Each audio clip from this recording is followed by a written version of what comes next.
Shall we begin?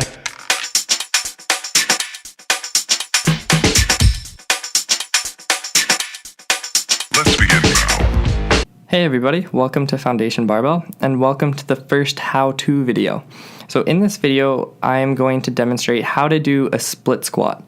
So what separates a split squat from a lunge is you're not actually moving forward, you stay in one position. So just like as shown, you lower your back knee down, other leg in front, and you stand right back up. So it's just like a squat, except your feet are split. That's why it's called the split squat. So there's a few things to keep in mind when you're doing this. A big one is to remember to keep proper posture.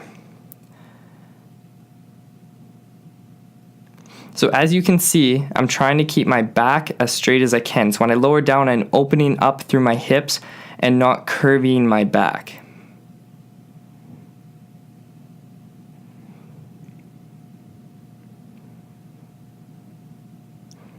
So as you can see now, I will demonstrate. I'll keep my hand on my back just to show keeping it nice and straight. So here's what not to do is if your hips sink forward, it'll put pressure on your lower back. So if you think about trying to keep that T-spine and lower back area as straight as you can, putting your hands there can actually help. So sometimes this is how I'll warm up, is I'll put my hands on the back of my neck and on my lower back to make sure that there's nothing moving around in those areas.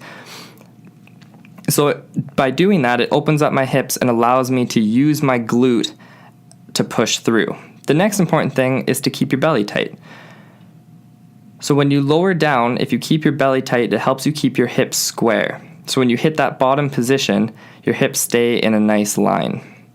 When that belly starts to go, what can happen is your hips can shift from side to side at the bottom or on the way down, opening your hips up.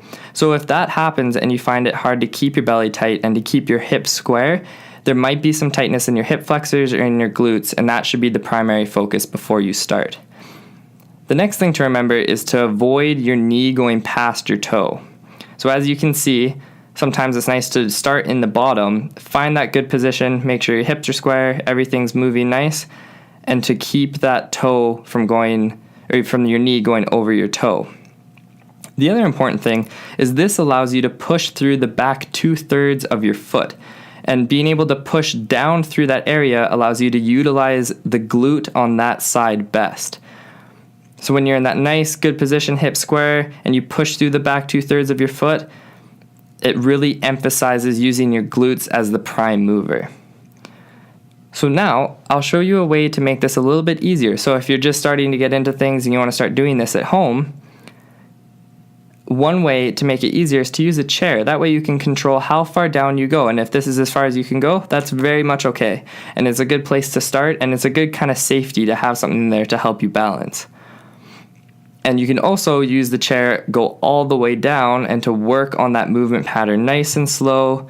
Use the chair to help you get back up to the starting position, and it'll help make it a little bit easier. So if you yourself or your mother or your dad or your grandma or someone you think could use this exercise to help strengthen their legs, this is one way you can make it a little bit easier.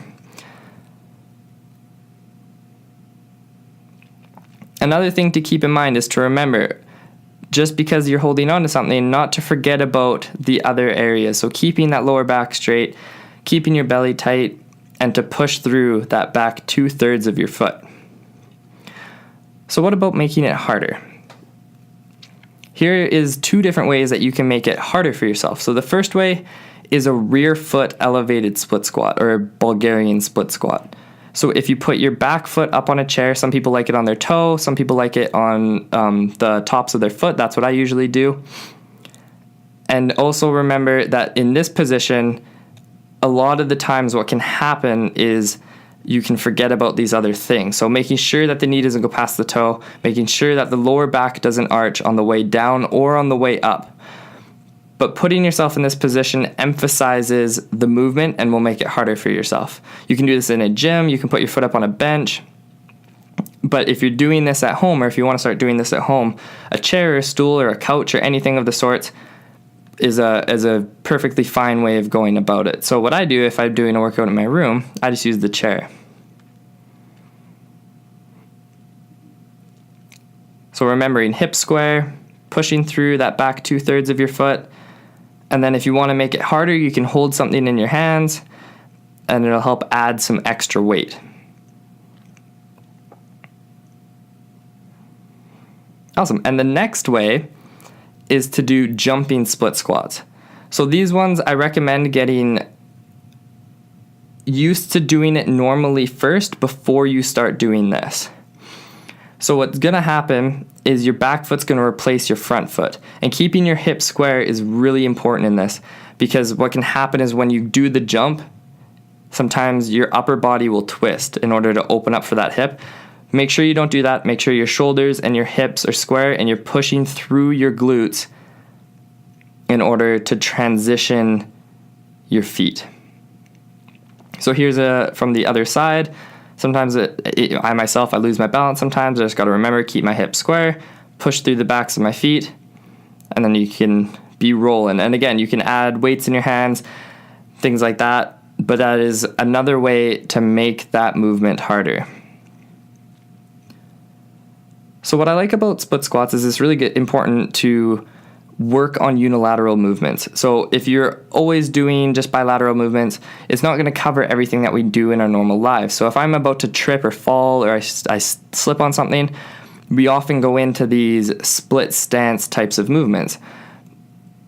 So this is really a really functional movement, in my opinion, and it's one of the best ones to do and the best things to work on. And it also helps you identify imbalances. So if one side's really easy and the other side's really hard, you can spend extra time working on the side that you found harder.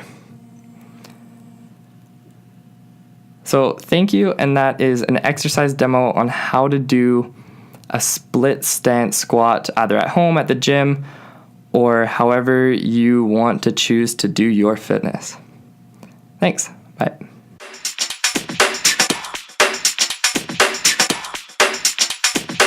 Oh, for sure.